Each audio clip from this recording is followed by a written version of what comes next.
A Justiça norte-americana agendou o julgamento de um caso emblemático, o caso Felipe Martins. Esse caso pode afetar, a imagem do Supremo Tribunal Federal aqui dentro do Brasil.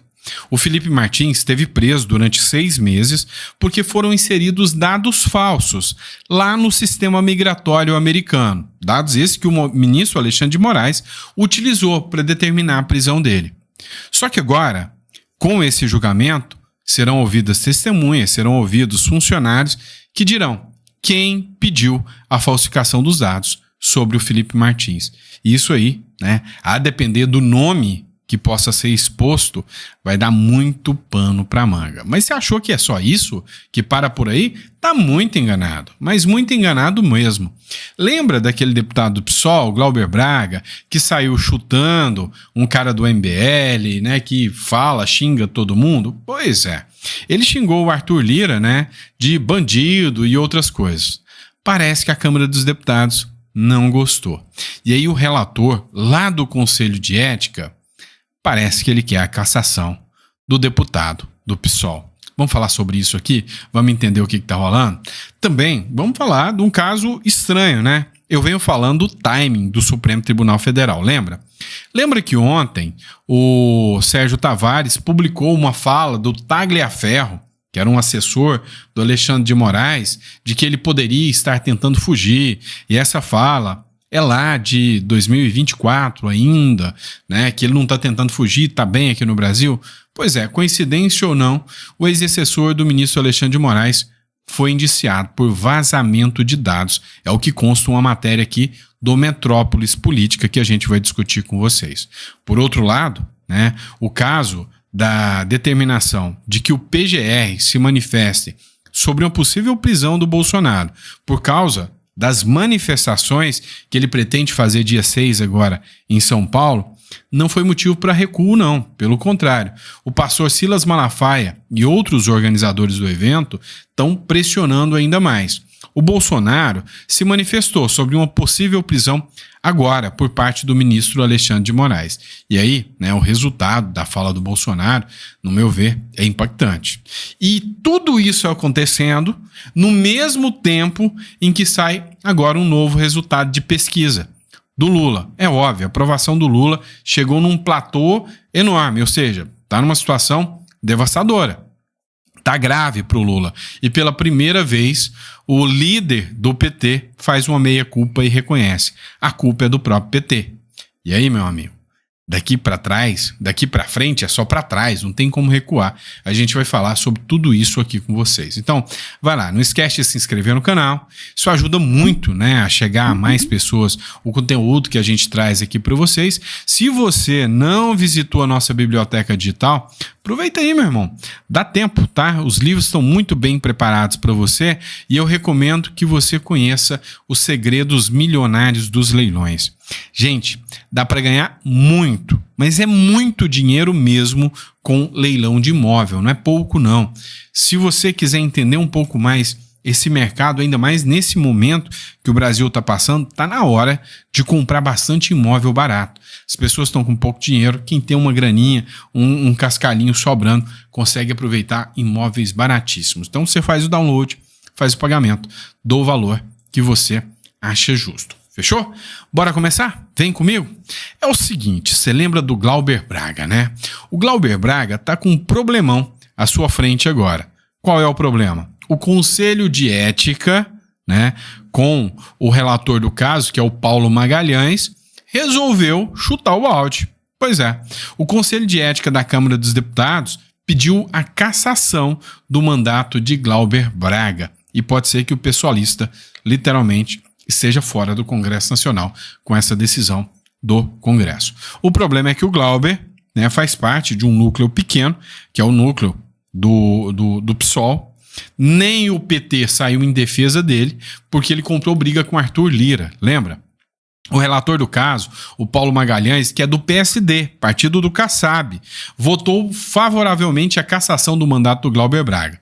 A representação contra o parlamentar foi apresentada pelo Partido Novo. Olha só que Tá sendo uma revanche aí, né? Parlamentares do PSOL confirmaram durante a sessão o pedido de vistas para que a representação continue a ser analisada em outra sessão, mas a qualquer momento, né, pode acontecer a cassação.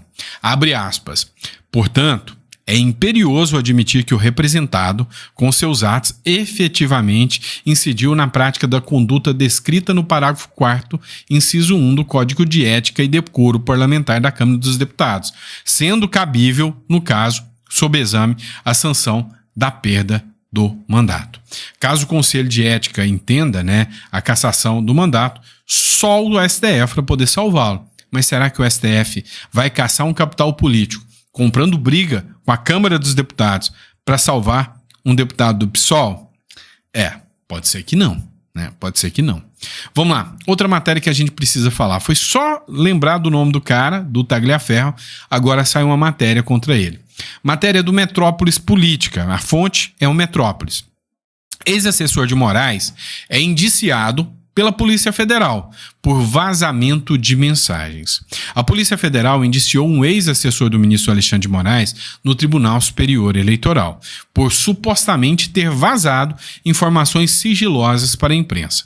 Eduardo Tagliaferro é acusado pela PF de violação de sigilo funcional com dano à administração pública, né? Lembra do caso do Twitter Files lá da Folha de São Paulo, que a Folha de São Paulo liberou um monte de informações através do Glenn Greenwald? Pois é. Há quem diga que quem deixou vazar essas informações foi o Tagliaferro. Ele argumenta que durante um evento que aconteceu pessoal dele, ele foi preso, né, e o telefone dele foi apreendido. E de lá que as informações vazaram. O problema agora é que essa série de mensagens, né, que renderam reportagens aí, foram investigadas e colocaram a culpa falando que saiu do WhatsApp do Tagliaferro, que era assessor direto do ministro Alexandre de Moraes. Ontem o Sérgio Tavares publicou um vídeo dizendo que o Tagliaferro tinha um plano de fuga. Só que esse vídeo era de 2024. Ele negou, refutou e disse que não tinha nada a ver. Coincidentemente, depois do vazamento do áudio, hoje vem o indiciamento do Tagliaferro. Coincidência ou não? O que eu falo muito do STF, e que são muitas coincidências, é o timing, né? Num dia o Eduardo Bolsonaro fala que vai ficar nos Estados Unidos, no outro dia a PGR e o Supremo decidem sobre o passaporte. Num dia sai um vídeo do Tagliaferro, no outro dia o indiciamento. Ou seja, o que eu bato muito em cima da tecla é o timing que as coisas aparecem, né? Quantas coincidências acontecem no Brasil. Quer ver outro exemplo de timing? Tem toda a pressão agora pela anistia. O ministro Alexandre de Moraes, por coincidência, pegou processos do Kassab, que estavam lá no TSE, trouxe de volta para ele, e o Kassab agora pode ser condenado por corrupção pelo ministro Alexandre de Moraes. É só o timing, né? Só porque o Kassab e o PSD declarou apoio à anistia. Nesse mesmo momento, vai ter o evento, dia 6, da anistia, né? Ou seja, dia 6, na Avenida Paulista, pela anistia. O ministro Alexandre de Moraes determina que a PGR, né, analise um pedido de prisão do Bolsonaro sobre, né, esse evento. Se esse evento não poderia estar interferindo nas investigações, ou seja, criando uma pressão ali nos investigadores, que, né, poderia causar aí a prisão do Bolsonaro. Pegou muito mal, né? Pegou muito mal essa medida por parte do Alexandre de Moraes, porque, literalmente, o Bolsonaro não mudou sua conduta em absolutamente nada. A galera do PSOL, que é a própria Duda Salabert, deputada aí, acionou a Procuradoria-Geral da República, aproveitando já o pedido do Moraes, para reforçar, para pedir a prisão do Bolsonaro por causa do ato que vai acontecer no Rio. A deputada pediu a prisão preventiva do Bolsonaro e medidas como suspensão de redes sociais do ex-presidente, ou seja, para que ele fique incomunicável e que ele não possa fazer convocação de atos e de manifestação pela anistia. Pode ser considerado como subversiva, né, a ação do Bolsonaro, considerar fazer um evento, né, uma manifestação em prol da anistia. Em nenhum país democrático isso seria normal. Somente em países autoritários e ditatoriais, medidas como essa poderiam ser tomadas. Da prisão do ex-presidente por convocar manifestação. O Bolsonaro deu uma entrevista ao Pitoli hoje, que é da Auriverde, né, Rádio Auriverde, e falou sobre um possível prisão. Falou da parcialidade do Flávio Dino, da parcialidade do ministro Alexandre de Moraes, e que se a prisão acontecer agora, é justamente só para impedir o ato da anistia, porque eles têm medo da anistia passar na Câmara dos Deputados. E o Bolsonaro fez uma pergunta, assim, um tanto quanto irônica, né? Contra o próprio Alexandre de Moraes.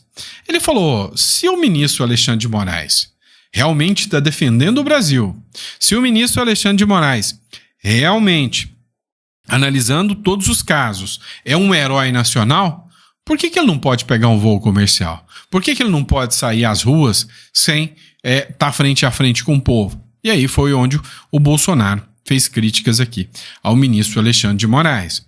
Já o grande escudeiro e aliado do Bolsonaro, que é o Silas Malafaia, resolveu mais uma vez peitar o Moraes, né? E disse o seguinte, abre aspas, haverá ato com ou sem autorização de Moraes, dispara o Malafaia.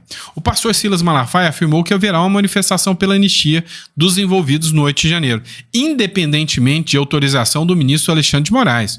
O religioso fez referência ao fato de que o Moraes teria determinado ao Procurador-Geral da República a investigação contra o Bolsonaro, né? A manifestação sobre uma possível prisão do Bolsonaro. Então o Malafaia falou com ou sem o Bolsonaro, com ou sem ordem de prisão do Malafaia.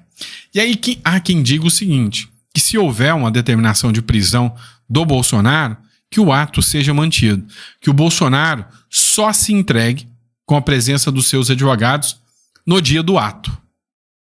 Ele se apresente no dia do ato para se entregar. Pois é, será que isso vai acontecer? Eu sei que causaria um impacto muito grande. Antes, o Bolsonaro estava correndo atrás dos governadores para buscar o apoio dos governadores para o ato da anistia.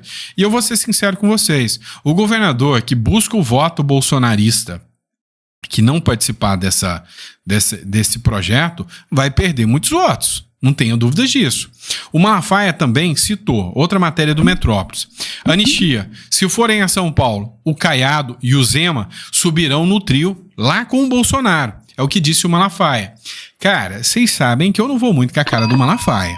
Mas ele tá certo. A gente tem que admitir que ele tá certo. Agora não é hora de desunião, é hora de união. E o Caiado, se pretende, né, manter aí uma coerência sobre o discurso que ele faz, ele deveria brigar pela pauta da anistia. Não é possível que o Caiado, um médico, né, que busca o apoio aí, né, até para uma possível candidatura presidencial, não tenha a empatia com mulheres como Débora e as pessoas que estavam com Bíblia na mão lá no 8 de janeiro, né? Tem muitas senhorinhas, muitas pessoas que só queriam se manifestar, né? Vocês me falarem que aquelas pessoas eram golpistas, é forçar a barra demais. Para! Mas olha só, isso tudo está acontecendo num momento em que a popularidade do Lula está mais baixa do que bumbum de sapo. A situação dele não está nem um pouquinho fácil. Olha só essa situação. O líder do PT, o Lindenberg Farias, reagiu à desaprovação do Lula. E ele disse, olha, a culpa é nossa, não tem o que fazer. O líder do PT na Câmara fez um meia-culpa e afirmou que o governo tem responsabilidade sobre a alta na reprovação do presidente Luiz Inácio Lula da Silva. De acordo com a pesquisa Genial Quest, que é a última pesquisa que foi liberada agora, divulgada hoje ainda, na quarta-feira, a rejeição à gestão do petista, do Lula, chegou a 56%. O pior índice desde o início do mandato. Ou melhor, o pior índice desde toda a vida política do Lula. Nem na época do mensalão ele tinha chegado a níveis tais tão alarmantes assim de reprovação. Coisa que parece não ter regresso, né? Não ter volta. O Lindenberg falou o seguinte, abre aspas, nós não somos daqueles que olham uma pesquisa e ficamos chorando. A gente só acha justo com as entregas do governo, né? Injusto com as entregas do governo. E a culpa é do povo? Não, a culpa é nossa. Tem de fazer mais disputa, não é só comunicação, é política. Hoje a disputa acontece no dia a dia, nas redes sociais, na sociedade. Não é nosso desafio. Eu posso dizer que tenho plena confiança e convicção de que a gente vai virar esse jogo, destacou o Lindenberg Farias. É quase impossível. Hoje, há uma análise de que a rejeição do Lula chegou num platô, ou seja, num nível máximo que não dá para piorar. Se até hoje, depois desse tempo todo, depois de tantos números alarmantes e prejudiciais, ainda tem gente que defende o PT, aí já não é questão política, é questão psiquiátrica mesmo, né? Ou seja, quem ainda defende o PT até agora é porque vai defender até o final da vida. Então não vai reduzir mais. Só que não é bem assim. A gente está vendo que vem um tarifaço do Donald Trump aí. E a hora que o preço das coisas subir ainda mais, será que as pessoas vão estar adorando assim o Lula? Há uma teoria que diz que o Lula quer é que, se o Trump colocar tarifas, ele vai colocar a culpa no Trump, dizendo que sofreu embargos, igual Cuba e Venezuela. Já que a gente está indo nesse sentido mesmo, não é? Mas vamos lá, não para por aqui não. Agora vamos falar da questão principal do nosso editorial. Vai começar o julgamento lá nos Estados Unidos do caso Felipe Martins. E isso é impactante para o Supremo Tribunal Federal. Eles podem até passar uma imagem de que isso não pode respingar no Supremo, né? Mas pode. Ficou comprovado que o Felipe Martins nunca pisou nos Estados Unidos. E o motivo da ordem de prisão do ministro Alexandre de Moraes ao Felipe Martins foi o fato dele ter ido para os Estados Unidos. E ele nunca foi. Havia uma inserção falsa de um documento lá na Embaixada Americana, lá na imigração americana, de que o Felipe Martins teria entrado lá. Alguém falsificou isso. Alguém fez essa inserção falsa. E aí agora, matéria que foi publicada, até foi o Carlos Jordi que publicou, Justiça dos Estados Unidos marca audiência sobre possível fraude em registro migratório de Felipe Martins. A grande questão é, quem foi o responsável por ter fraudado? A mando de quem? Quem pediu? E aí a Bárbara do Te Atualizei escreveu o seguinte, atenção, a Justiça dos Estados Unidos marcou uma audiência para decidir se fornecerá o nome da pessoa que registrou a entrada de Felipe Martins nos Estados Unidos. Fato que o manteve preso por 6 meses e 10 dias em uma solitária, na intenção de conseguirem uma delação. Quem fraudou o registro de entrada do Felipe Martins? Em breve saberemos. E provavelmente, né, via Elon Musk e via X. Um dos advogados que atua em parceria com o Sebastião Coelho gravou um vídeo justamente sobre esse caso do Felipe Martins. Escuta só. No dia 9 de abril, a Justiça Americana designou a data do depoimento do Felipe Martins, através de videoconferência, na ação que tramita lá nos Estados Unidos, que diz respeito à investigação sobre os registros migratórios do Felipe. Em abril de 2024, houve a inserção de dados no sistema americano, de entrada do Felipe Martins. Já em julho do mesmo ano, esses dados foram apagados. Então, nos autos daquela ação, se questiona quem fez essa inserção de dados, quem realizou esse procedimento. De outro lado, no dia de hoje, o presidente Lamáquia, na Ordem dos Advogados do Brasil, aqui do Rio Grande do Sul, vai me receber. Pretendo tratar com ele as questões que envolvem a violação das nossas prerrogativas e a defesa da legalidade. A defesa do devido processo legal, do devido processo penal e, principalmente, dos institutos de direito penal que nos são tão valiosos. Pois é. Agora, a depender de quem seja o nome que fez essa solicitação, se houver essa informação por parte do governo norte-americano, um escândalo estará formado se houver qualquer vínculo de alguma autoridade brasileira. Se vem um pedido do governo Lula e isso fica escancarado, meu amigo, deverá haver responsabilização e, nesse caso, direto dos Estados Unidos. Se o pedido veio da Justiça brasileira ou de algum assessor, de algum ministro do Supremo Tribunal Federal, a crise internacional, não vou falar nem institucional, que existe entre os Estados Unidos e o Supremo Tribunal Federal vai crescer ainda mais. Agora, se descobre que não teve responsabilidade nenhuma de nenhuma instituição brasileira, aí fica um problema interno lá dos Estados Unidos, do qual caberia ao Felipe Martins entrar com um pedido de indenização contra o governo norte-americano, se o erro é só do governo norte-americano. Só que a aposta dos advogados, inclusive já falaram isso, inclusive em entrevista, é que isso aí não se trata só de um erro lá nos Estados Unidos, né? Tem dedo de brasileiro envolvido nisso, tá bom? Por quê? Porque havia uma clara e evidente, aqui segundo fala dos próprios advogados, intenção de fishing expedition, ou seja, de pescaria de provas. Queriam forçar uma delação premiada para pegar o Felipe Martins, para que o Felipe Martins declarasse que havia algum golpe de Estado do Bolsonaro. E Felipe Martins, literalmente, não cedeu, não aceitou, não quis qualquer tipo de delação, né? Qualquer tipo de delação. Só conseguiu se safar porque existiam provas cabais de que ele não esteve nos Estados Unidos. Tá certo? E é isso, pessoal. Espero que vocês tenham gostado do nosso editorial. Muita coisa acontecendo ao mesmo tempo, vocês estão percebendo tudo isso. Mas, enfim, assim que tiver algum resultado, alguma matéria aqui mais com maior ênfase no que vai acontecer nesse julgamento, eu trago para vocês. Podem ter certeza, tá bom, meus amigos? Um grande abraço, fiquem com Deus e até o próximo editorial.